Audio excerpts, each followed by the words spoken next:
We, in downtown, like I said, we have quite a few folks that really struggle with mental health issues. And I think I was a graduate of Sac State, and I started working downtown, and I saw all these homeless folks, and I was like, man, what is their dysfunction, right? And why don't they just get a job? It's hard to get your head around what is happening with this individual. And I had assumptions that these individuals were so damaged that there was no longer a connection with family, no possible connection back to society. And I'm here to tell you this, that couldn't be further from the truth.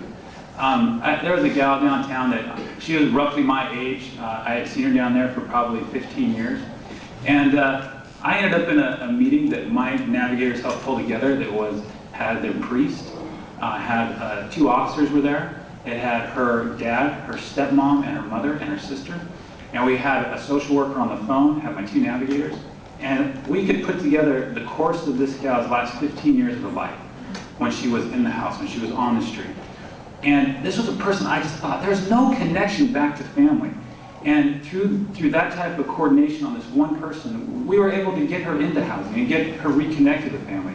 But that type of story has repeated over and over on individuals. I just thought, there is no way that we're going to get this person off the street. They've been homeless for too long. They've been out there too long. And that is not true. So as you move out into the world and you see these individuals day to day, that is not a permanent situation. That is where they are today.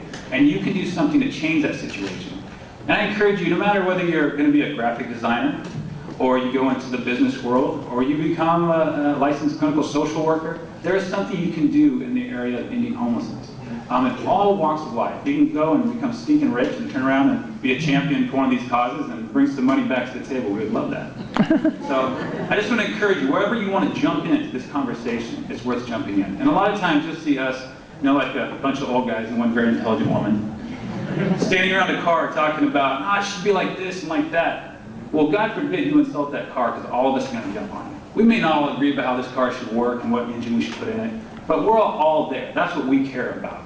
So as we move forward, please don't try to separate us out. We have different opinions on how we might approach these things, but we very much are at the table with this conversation.